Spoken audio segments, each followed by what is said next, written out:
VS family में आप सभी का स्वागत करती हूँ। उम्मीद करती हूँ आप सभी बहुत अच्छे होंगे और अच्छे से पढ़ाई कर रहे होंगे। हमारे ऑफलाइन बैचेस सारे स्टार्ट हो चुके हैं, जैसे कि 1 से लेकर 12th तक सारे सब्जेक्ट पढ़ाए जाते हैं 11 12th में, और 1 से लेकर 10 तक भी सारे सब्जेक्ट पढ़ाए जा रहे हैं। और साथ ही साथ हमारे यहाँ कॉम्पिटिशन एग्जाम की तैयारी भी कराया जा रहा है, तो आप जल्द से जल्द यहाँ पर एडमिशन लें, ठीक है। तो आज का हमारा जो टॉपिक है वो साइंस से रिलेटेड है, जो कॉम्पिटिशन एग्जाम में पूछा जाता है, जैसे कि अम्ल हो गया, क्षार हो गया, लवण, जो हमारा आज का टॉपिक रहेगा, अम्ल, क्षार और लवण। तो हम उसके बारे में आज देखेंगे कि अम्ल क्या होता है, क्षार क्या होता है, लवण क्या होता है, किस चीज़ में कौन सा अम्ल पाया जाता है, क्षार किस में पाया जाता है, ये सारी चीज़ें आज हम डिस्कस करेंगे, ठीक है। और उससे रिलेटेड जो फैक्ट्स है वो भी देखेंगे जो एग्जाम में पूछे जाते हैं। तो चलिए स्टार्ट करते हैं, ठीक है। सबसे पहले हम देखेंगे अम्ल क्या होता है। तो अम्ल एक रसायन पदार्थ होता है।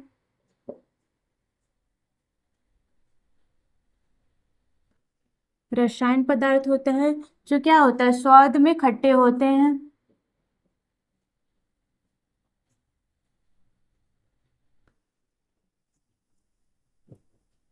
खट्टे होते हैं और फिर उसके बाद ये जल में घुलकर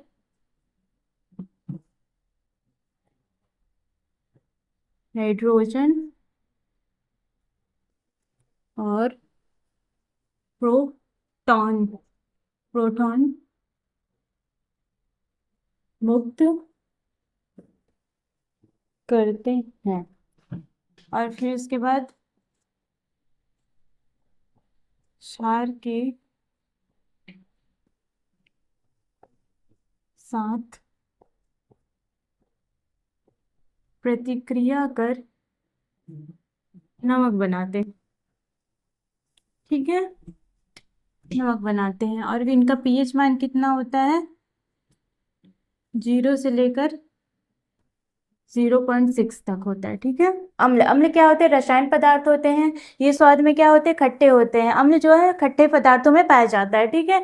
और जैसे कि जल में घुलकर ये क्या करते हैं, हाइड्रोजन और प्रोटॉन मुक्त करते हैं, ठीक है। और क्षार के साथ प्रतिक्रिया कर क्या बनाते हैं, नमक बनाते हैं। और क्या बनाते हैं, पानी बनाते हैं, ठीक है। नमक और पानी बनाते हैं। और इनका जो पीएच मान कितना होता है, 0 से 0.6, जो मतलब अम्ल है वो कौन कौन से अम्ल होते हैं ये देखते हैं। हाइड्रोक्लोरिक अम्ल, एसिल, पाचन में करते हैं, सल्फ्यूरिक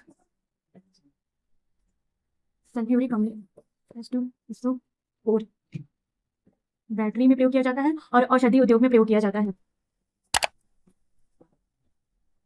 औषधि उद्योग में प्रयोग किया जाता है, ठीक है। फिर आता है नाइट्रेट अम्ल, HNO3, ये उर्वरक बनाने में प्रयोग किया जाता है।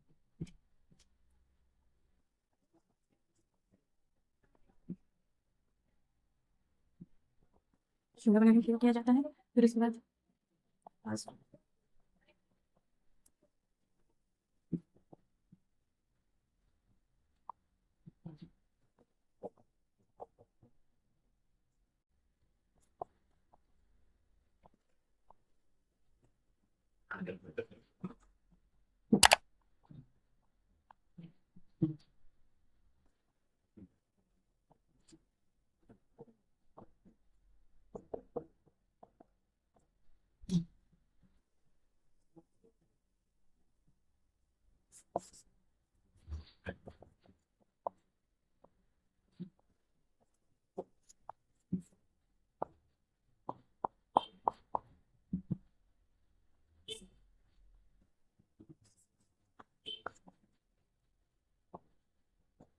सुरक्षित रखो, ठीक है।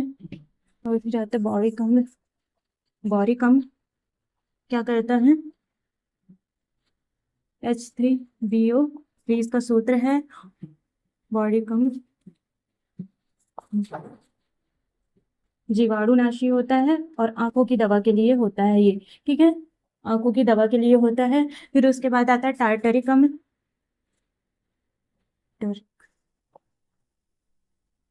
टार्टरिक टार्टरिक अम्ल, ठीक है,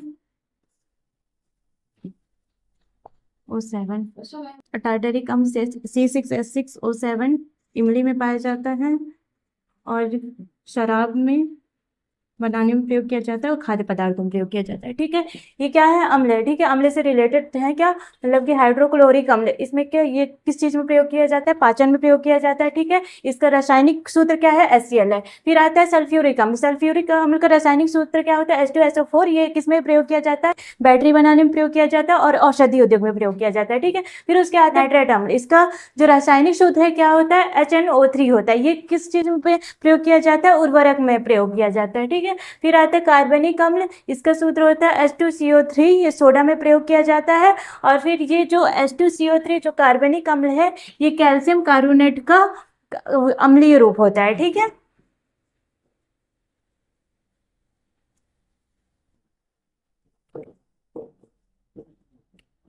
कैल्शियम कार्बोनेट का अम्लीय रूप जो रहता है वो क्या होता है? कार्बनिक अम्ल होता है, ठीक है। फिर आता है फास्फोरिक अम्ल। फास्फोरिक अम्ल क्या? H2PO3। इसका रासायनिक सूत्र है। ये किस चीज में काम आता है? खाद और उर्वरक में कार्य होता है। और फिर आता है एसिटिक अम्ल। एसिटिक अम्ल का जो रासायनिक सूत्र है CH3COH है। और जो ये कार्य करता है, सिरका में प्रयोग होता है और खाने में स्वाद बढ़ाता है, ठीक है। फिर उसके बाद आता है साइट्रिक अम्ल। साइट्रिक अम्ल का जो रासायनिक सूत्र है C6H8O7 है, ठीक है। ये प्रयोग होता है, नींबू में प्रयोग होता है, पेय पदार्थों को सुरक्षित रखता है, ठीक है। फिर उसके बाद है बोरिक अम्ल। बोरिक अम्ल का जो रासायनिक सूत्र है H3BO3 है। ये जीवाणुनाशी होते हैं और क्या आंखों की दवा में प्रयोग किया जाता है। फिर आता है टार्टरिक अम्ल, जो कि खट्टे पदार्थों में प्रयोग किया जाता है, जैसे कि इमली हो गया, और शराब बनाने में प्रयोग होता है। इसका जो सूत्र है C6H6O7 है, ठीक है। तो ये क्या हो गया? ये सारे एसिड होते हैं जो किसके मतलब किस किस चीज में कौन से एसिड का प्रयोग किया जाता है, ये सारे हैं, ठीक है। अब हम देखते हैं कि क्षार, क्षार क्या होता है, ठीक है। जो बेस होता है वो क्षार क्या होता है, इसके बारे में देखते हैं, ठीक है। क्षार क्या होते हैं? वे रसायन पदार्थ होते हैं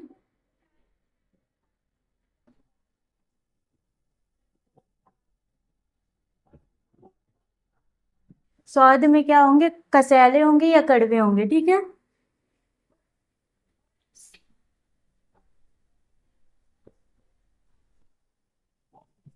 ये कड़वे होंगे और ये जल में घुलकर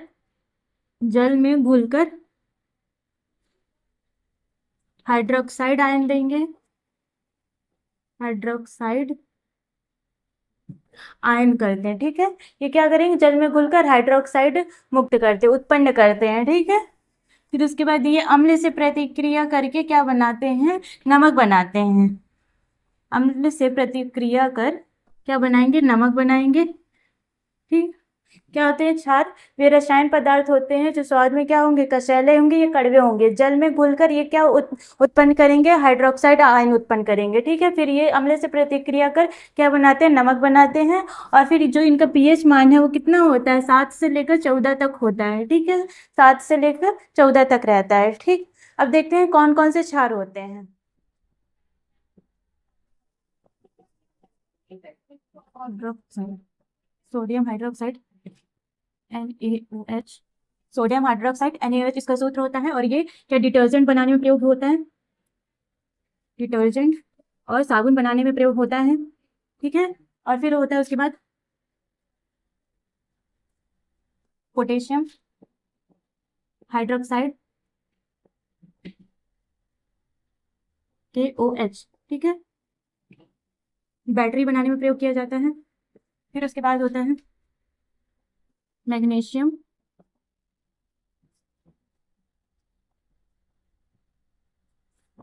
magnesium hydroxide MgOH whole twice, ठीक है। ये दवा बनाने में प्रयोग किया जाता है।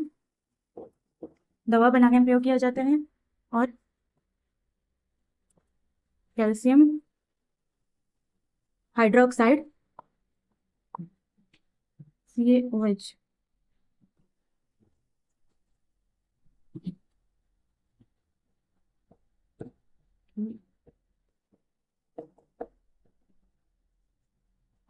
कम करता है, ठीक है। चूने की अम्लता, जो चूने की अम्लता है उसको कम करता है, ठीक है।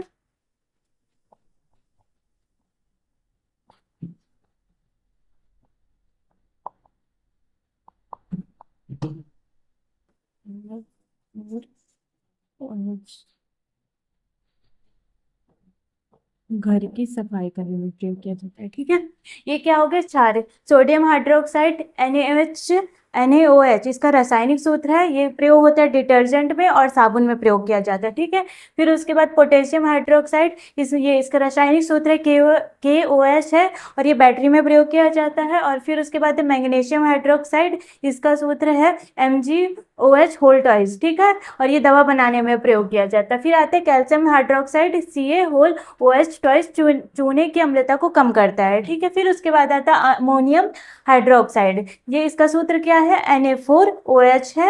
ये घर की सफाई करने में प्रयोग किया जाता है। लवण, लवण क्या होते हैं? ठीक है, ये वे यौगिक होते हैं, वे यौगिक होते हैं जो अम्ल और क्षार से मिलकर बने होते हैं। जिसमें क्या होता है, पहले हमने क्या देखा था? अम्ल देखा था। अम्ल कैसे होते हैं? क्षार स्वाद में खट्टे होते हैं। क्षार कैसे होते हैं? कड़वे होते हैं। ये सारी चीजें हमने देख लिया, अम्ल और क्षार। ठीक है, अब हम देखते हैं कि लवण। लवण क्या होगा? जो अम्ल और क्षार दोनों से मिलकर बना होता है वो क्या कहलाता है? लवण कहलाता है। जैसे कि ले लेते हैं, अम्ल हो गया और क्षार। ठीक है, ये दोनों मिलकर क्या बनाते हैं? लवण बनाते हैं। फिर क्या? नमक। ठीक है, अम्ल क्या ले ली? HCl ले लिए और फिर उसके बाद NaOH ले लिए। ठीक है, लवण में क्या आ जाएगा? NaCl आ जाएगा और नमक में क्या आ जाएगा? H2O। ठीक है,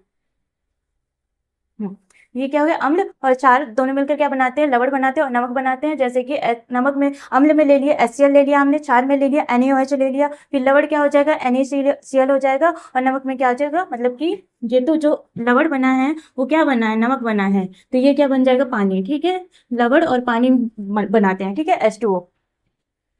ये क्या हो गया? लवण। लवण कितने प्रकार के होते हैं? 3 प्रकार के होते हैं। एक होता है तटस्थ लवण, जो क्या होगा? अम्ल और क्षार से मिलकर बना होगा। ठीक है, जिसमें अम्ल भी मतलब क्या होंगे? जिसमें अम्ल और क्षार दोनों ज्यादा होंगे तो वो क्या होंगे? तटस्थ लवण होंगे। ठीक है, जैसे कि हो जाएगा NaCl। फिर उसके बाद आता है अम्लीय लवण।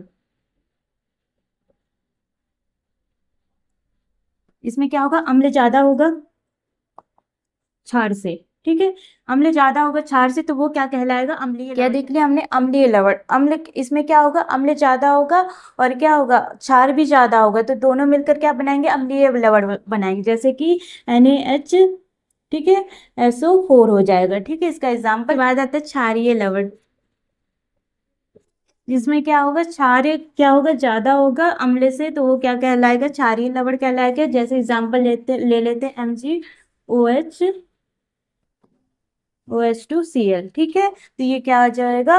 Magnesium hydrochloride. ठीक है, तो ये क्या हो गया? लवण हो गया। ठीक, लवण में क्या देखे? ये क्या होंगे?